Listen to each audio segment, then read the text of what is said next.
Tayo rin magsayo. Mananangin tayo, manaming mapagmahal, Ginagak mo na yung anak sa amin na bubang pagkasal sa pananatiling pagkalawang sa Elino Ariola ay makapakinaban sa Pag-Kristo sa kabilang buhay sa pamamagitan na rin na anak mo mahal kasama ng Espiritu Santo magpasawalang hanggan.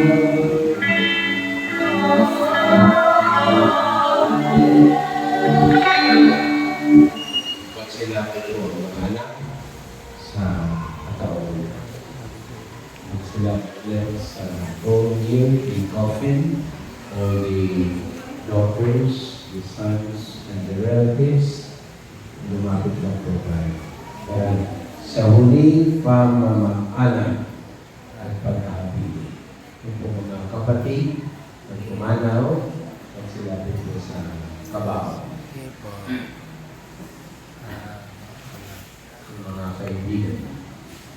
Mga kapatid, bago natin ihatid sa lilantungan si Elino Ariola, pagkukulan natin siya ng huling pamamakalan. Ipahayag natin ang ating pagmamahal sa Kanya. Tanggapin natin maluwag sa kalooban ng kanyang pagpanaw. Umasa tayo magkakita muli sa piling ni Jesus dahil wala ng dusa, panungkutan, kamatayan.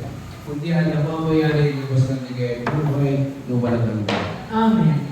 Mga anghel, mga banal na nasa kalangitan, hindi kayo at samahan. Ang ilaw namin kumanaw sa piling ng poong Si Kristo ang mag-aakay sa kanlungan ni Abraham upang roon ay humimlay. Ang ilaw namin kumanaw sa piling ng poong Sa ilaw na walang hanggan, kapayaman kailanmay pagkamitin ng may kapal. Ang ilaw namin pumanaw sa piling ng poong Ang malamig mapagmahal, nabili namin siya sa Elino Ariola na pumanaw sa buhay na ito.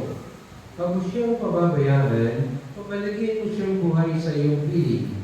Alang-alang sa iyong awat pag-ibig, patawarin mo na sana kanyang mga pagkukulang, nagawang pagkakasalan, dala ng mga taong kahinaan.